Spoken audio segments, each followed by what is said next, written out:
Because back then, he kept pressurizing me to come and spend the night. You know, when I met him, he was living in Benin.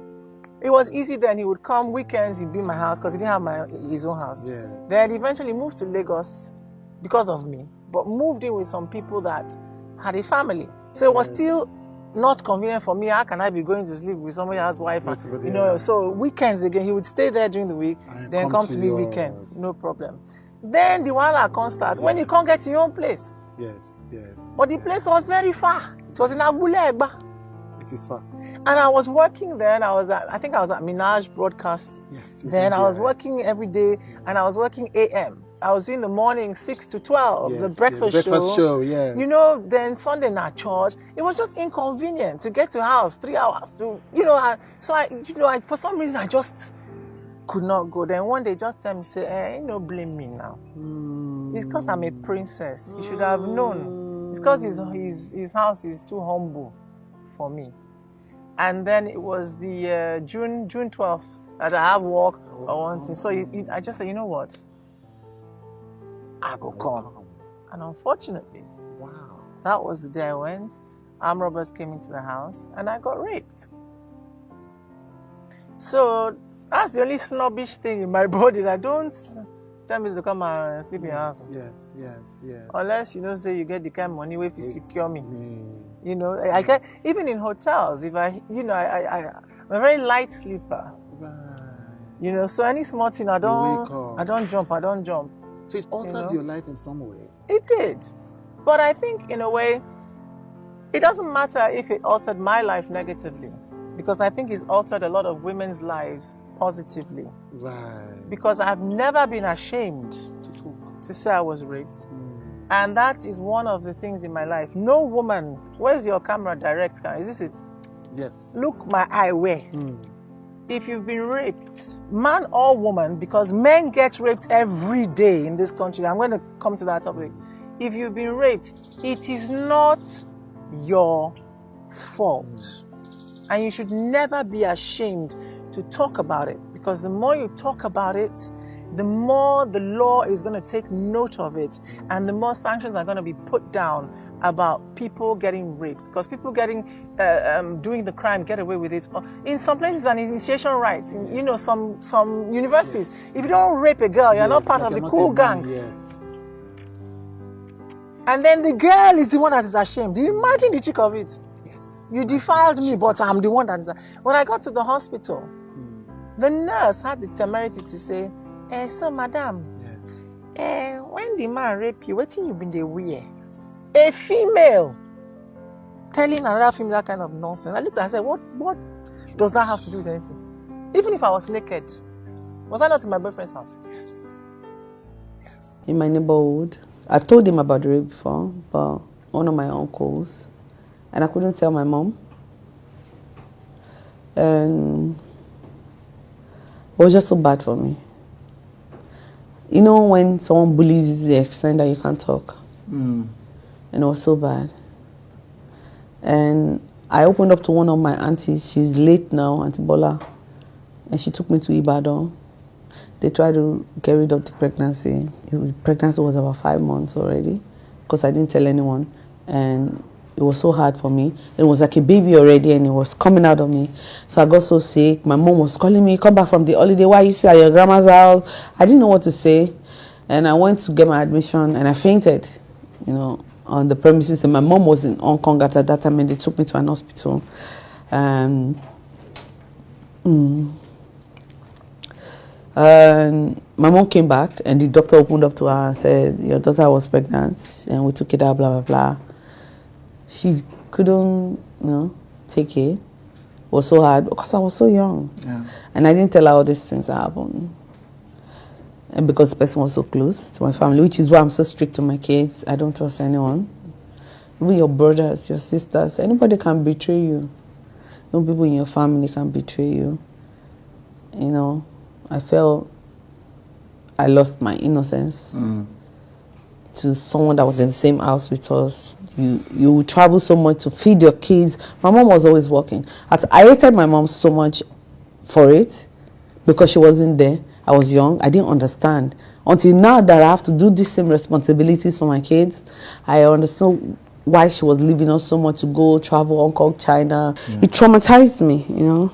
I was raped by my mother's husband. He started putting his hand on me from 5 years till I was 7. 7 years, that was when the rape started.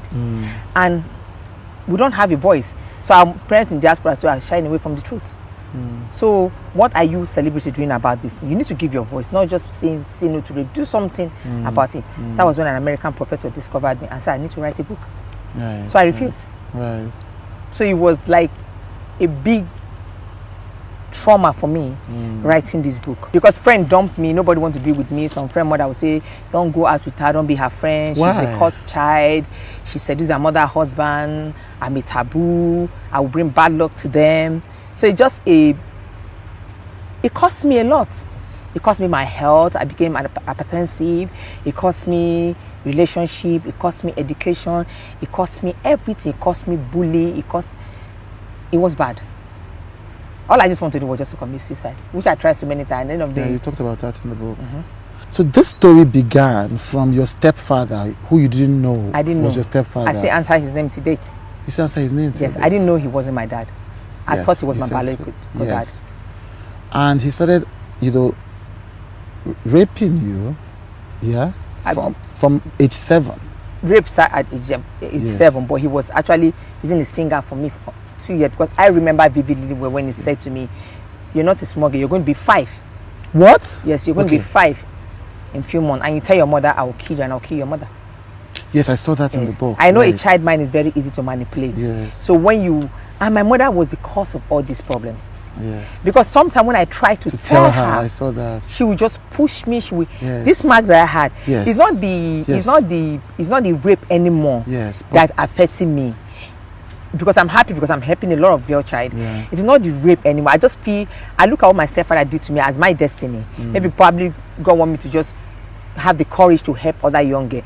But most time when I look at the scars I got through my mother, how she cut my vagina, she would put pepper, she would break my head. Yes, I don't understand. Those are the things that affect me. You. And does it still affect you till now?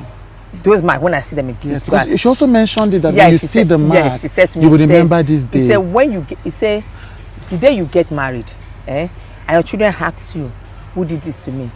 You will tell them. Now, when I want to meet people, I take my time to vet them. Like we chat over several weeks, over several months. We'll probably see in a restaurant first before I come to see in your place or you come to my place.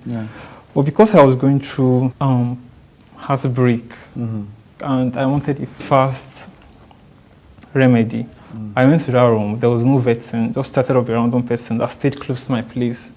I was like, okay, can we meet today? That was how careless I was. And he looked at me and I was like, okay, come to my place. I stay at Satellite Town. I went to see him at Satellite Town. We met at a junction.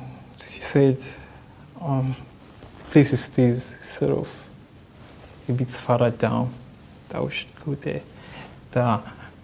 It's sort of an uncompleted building, but one of the rooms is completed. Because I was a mess that period, I wasn't processing things, because obviously, if I had my head cleared, there was no way I was going to follow it to an uncompleted building. And then there was even no way I was going to come and see in Satellite Town, because that place is... But then I kept following him, and then we got to the place. The building was walled. We got in. We started walking towards the structure itself. And then I turned behind. I noticed there were like 3 other guys coming behind him. So that was when my senses sort of came back. I was like, wait, how did I get here? So I told him, wait, I think I want to start going. And he said, no. So the 3 guys behind him, he came, then they held me. I tried screaming and they punched me in the mouth. And I felt I had an injury from that incident here. So I bruised my arm somewhere. Then I started bleeding. So Sorry, I think I'm going to throw up. I'm sorry. I'm sorry. We should always have this here. Sorry, and if you need to stop, you can stop.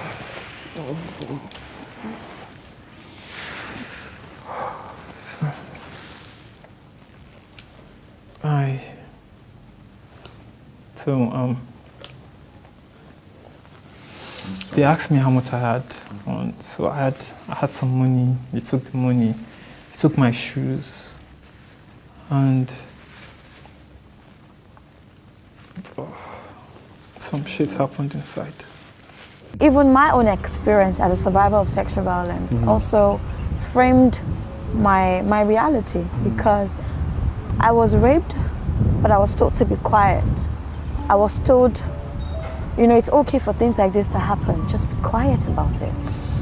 And my parents told me, no, don't be quiet.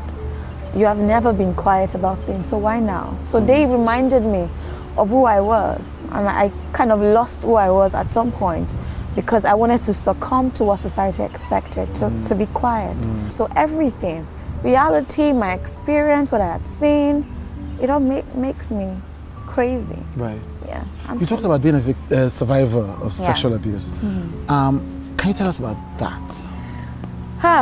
As much as you can. Yeah.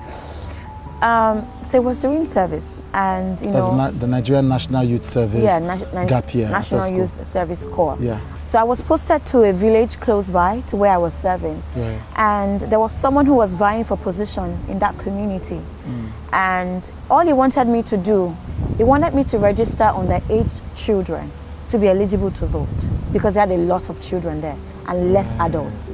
So he had sent people to speak to me. You know, they came and they're like, that girl is so stubborn. She wouldn't listen. And they were able to get my partner, because they pay you in two. So my partner accepted money and some other offers, but I didn't. And so he came himself, and he was like, you know, Kappa, I can make your life better, you know. Once you're done with service, I'll give you money, I'll get you a job, get you a car, anything you want. So I refused to take it. And I realized that the community was very hostile towards me at that point. To cut the long story short, there was a day I was going home, and he said, can I take you? And I was like, no. And I was like, hey, there are lots of rapists around here. You might want to get into my car right now. So he gave me a problem, and he also gave me a solution. So I took the solution, and I got into his car. And he flipped, and he said, I've just been watching you all this time. The guy who is vying for position is my brother. So you don't want him to win. I will teach you a lesson. At that point, I became very tensed. I was lucky enough, you know, it was a manual car. So I took up the unlock part of it, and I ran. But he pulled me back and dragged me on the floor with my braids. And he violated me. When you told him what he just did is rape, he said, how can it be rape? We're in a relationship. But was I ready? That's the question. Yes. Did I say, yes, I'm in the mood? I didn't. I kept saying, no, stop it, stop it. You pin me down, and you're doing whatever it is. And you're smiling. Say, don't worry. And you're kissing whilst I'm crying. Like, that means you're a rapist. I had to leave that relationship. Yeah. I had to. I fought my way out of that relationship, because he even locked me up in his house for some days, until my sister Sonia came to find me. That must have been fear. He must have been afraid of what you were. And then you must have been in panic for your life. Panic. I was scared. Like, what do I do? Because this guy is huge. He's taller than me. And imagine somebody pinning you down. They can raise you like this against the wall. Like, you'll be against the wall and you can't do anything. And you can just imagine. And guess what? He was every day. Oh, my God. Oh, yeah. And I'm not happy. You are saying that I'm not happy, but every day he wanted to do something. That is rape. And you know, in those kind of cases, you cannot even explain. Who do you go and tell? Who Who is going to come and fight for you at that time? You're naive. You don't think about it. But ladies, you can report it now. There are people that go and report. If your husband is forcing you to do when you're not in the mood, it is rape. And I tell these men, like, you cannot force a woman. You know, when I'm even dating people and I'm having conversations and asking questions, because when I'm dating, I like to ask questions a lot. I want to know your mindset. If I speak to a guy and he tells me that, oh, when you're not in the mood, what if I'm in the mood? I'm like, I don't care. You're moodless. I am not in the mood. Take your mood I look away. at you as a rapist immediately, because that means you want to force me. But it's a mental thing. You have, your mind, body, and soul has to be prepared to receive and make love. You don't just, that is not how you just do stuff. I want to make a personal request to you. Many of you watch, like, comment, but you don't subscribe. Now, subscription matters as you subscribe and as you engage. So I am making a personal request. Don't just watch and leave. Please click the subscribe button. It matters to me.